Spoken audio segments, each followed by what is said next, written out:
Now, instead of only focusing our attention on a break of structure, let's go back to the drawing board, because this is only going to get you so far. We still need to know, how do you trade this? Like, how does this help us really? Yeah, okay, we can see the overall trend during past candle action using this tool, sure. But, it's only going to get you so far. If this could really be a cheat code in trading, I think everybody could win. There wouldn't be any losses, right? So there has to be a catch-22 with something like this. Yeah, well, everything that we looked at so far wasn't necessarily live either.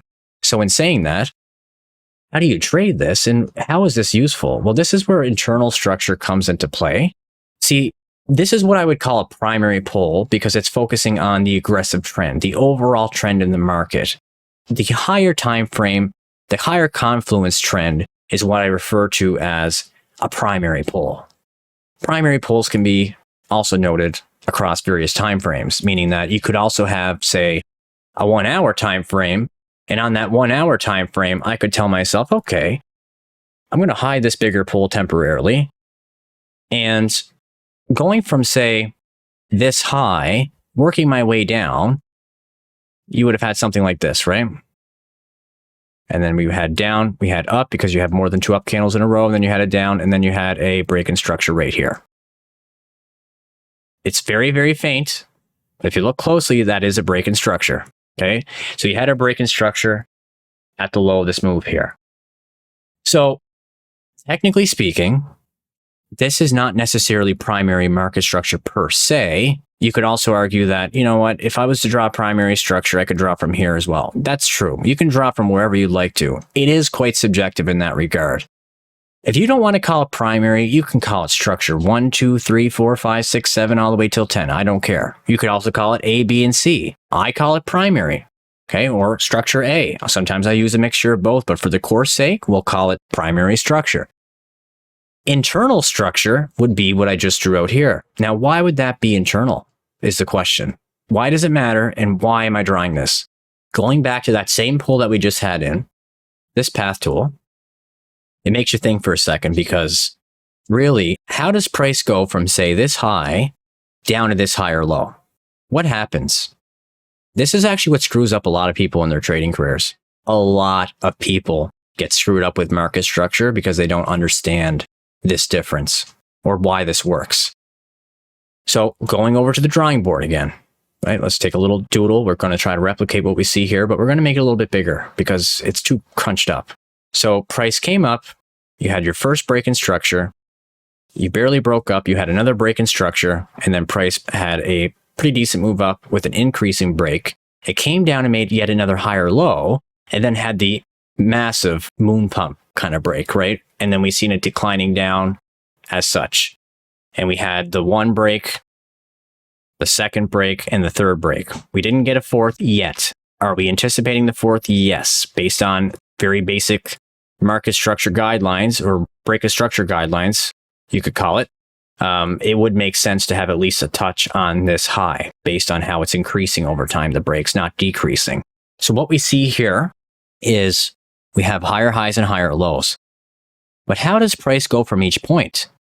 Because if you look closely, if you didn't know any better and you didn't have this drawn in and you just seen this, if this is all that you've seen, you'd be like, oh, that don't look very good. Like, price is clearly going down, especially if you only seen this, right?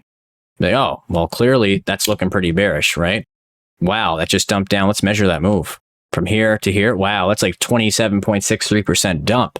So in order for price to go from a higher high to a higher low in an uptrend, you do have temporary downtrends. E.g., say on the 4 hour or the 1 hour, you're going to have a move like this in between, a lower low, lower high, lower low.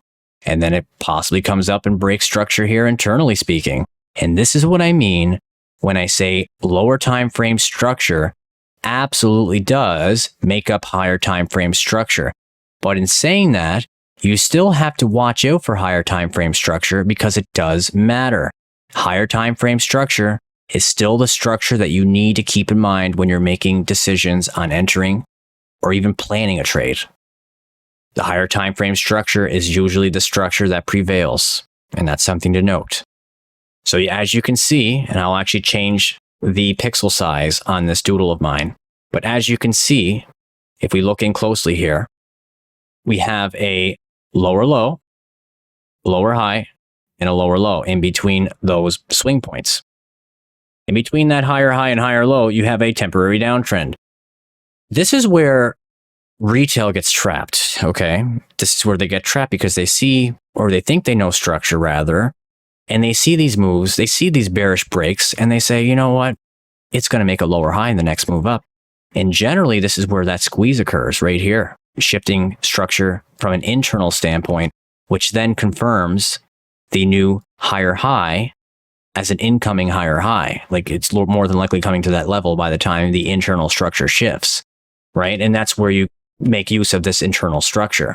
Same thing over here. Ultimately, you have a higher high and a higher low on the daily chart, but on a lower time frame, e.g. 1 hour, e.g. 4 hour, whatever, you're going to have this internal pull.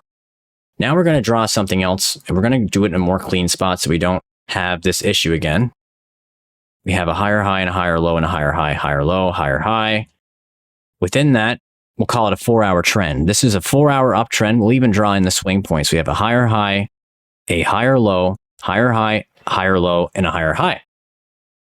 Within that, you'll have, say, an internal pull as such on the 1-hour chart. And it's constantly flip-flopping from bullish to bearish, etc., etc., etc.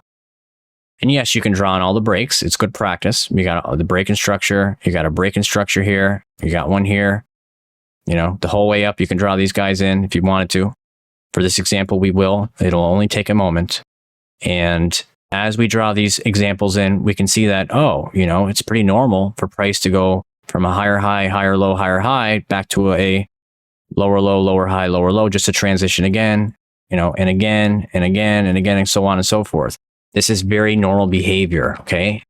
This is how you generate liquidity for these larger moves or these higher time frame moves, these pushes, these expansion legs. So within each expansion leg, aka the move from here to here, is an expansion leg. From here to here, expansion leg.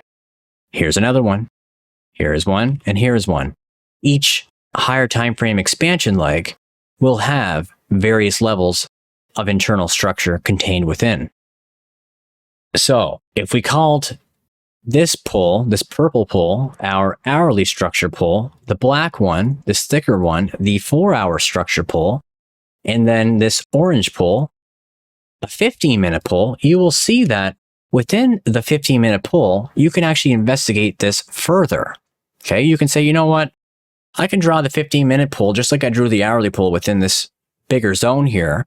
But instead of doing that, what I could also do is I can go, hey, how did it transition here in the 15? Would it have gave me a better entry? So if I waited for, say, a break of structure to occur in order to long from this higher high to this higher low, I waited for this guy to break before I entered without any kind of retracement. I just marketed it in on the break of structure line, and I only targeted up to here. Look what happens to my risk to reward. 0.76. It's terrible. Absolutely terrible. We don't want that. So is there a way to use this theory to get better risk rewards on our trade? Yes, there is. So what we can then do is we can investigate the most recent internal expansion leg. So if this is my hourly leg, I will investigate that. So perhaps that hourly leg actually looks like this on the 15-minute chart, and the transition actually occurred down to here. Well, that would allow us to enter a trade sooner. Maybe this is where the close was, with the stop below that 15-minute low up towards that same high, aka the break of structure line. Now look at the risk reward, 3.09. That's one heck of an improvement. But maybe this was a high confluence zone. Perhaps this was a very notable order block that you had a lot of confluence within, and you thought to yourself, you know what, I really like this zone. I have a strong feeling that this is more than likely going to react here when we hit this zone, and this is probably where this break of structure is going to occur on a lower time frame. But then you zoom in and you actually look at how big the move really is. Even on the 15, you're like, you know what? Just not feeling this. The stop loss, even if I wait for the break, I have to wait for the close. Maybe it closes up here. That's still a $2,700 move. Round up $3,000 stop loss. It's a doodle. Doesn't matter.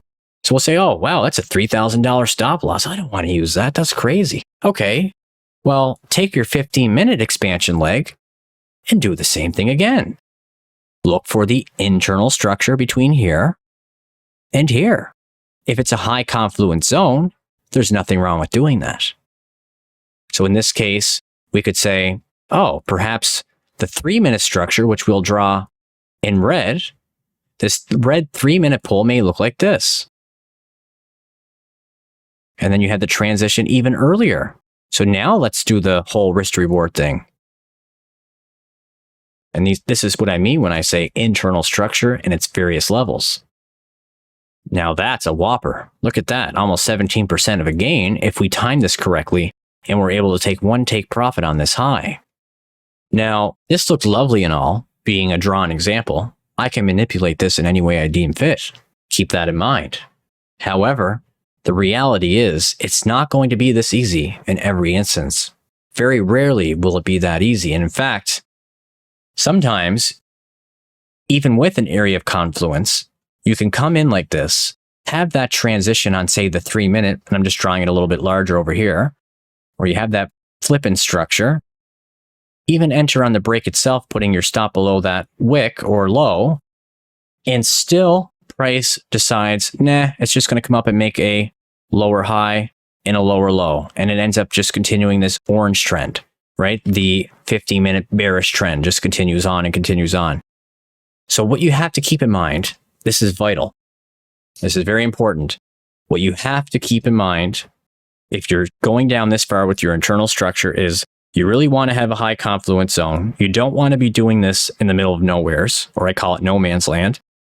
Not only that, you want to keep it intact with what makes sense from a higher time frame perspective. Like this to me makes sense to continue on here because it's a decent retracement between here and here.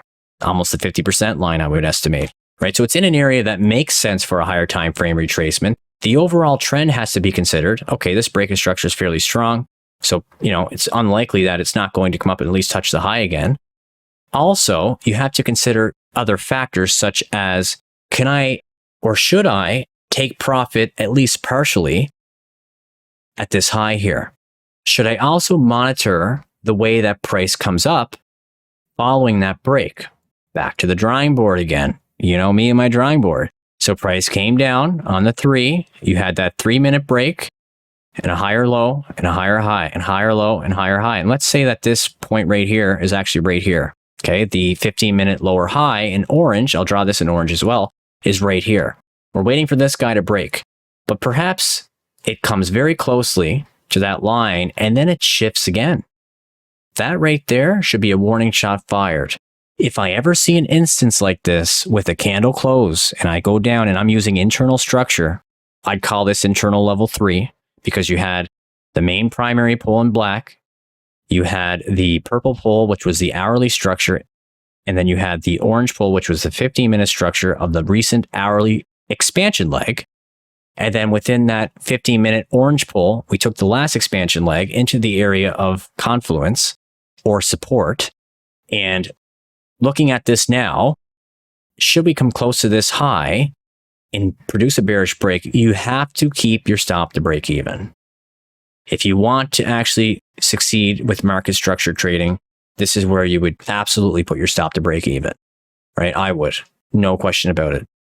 However, because you may have entered, say here, and this is where, we'll touch base on this as the lessons progress, but if you have a situation where you entered here and say that there was an area of demand remaining at the low that was not mitigated for whatever reason, price could, in theory, take you out of the trade to hit that demand zone and then bounce off. You have to be aware of this as well. So that's where you have to make the decision. If there's an unmitigated portion of demand, should I at least cover the demand and take a minimal loss? Should I leave the stop where I left it? I would still take a partial out if I see in a situation like that. In fact, I take a partial out anyhow when I get to the previous swing point from the previous internal structure level. So in this case, we're on structure number 3. This is internal 3 structure. We had the purple, the orange, and then the red. Hourly, again, 15, and then 3 minute in red. So the previous structure for me and its swing point would have been right here because that's the 15-minute lower high. So if I drew it in with my highlighter, you had a 15-minute lower low, a 15 lower high, a 15 lower low, lower high, and lower low down here. So this is the previous swing point on the 15, which is the next level of internal structure up. We have to take a partial here. We would also look to partial out near here, and then we'd obviously look to partial out here. This would be the overall objective. Personally, this would be satisfactory for me in a trade like this. The overall objective being this 4-hour break-in structure. You could leave some run past that if you really wanted to, but that's quite a reach, right? That's quite the reach there. So this is why internal structure is very key, and you absolutely have to keep this in mind when you're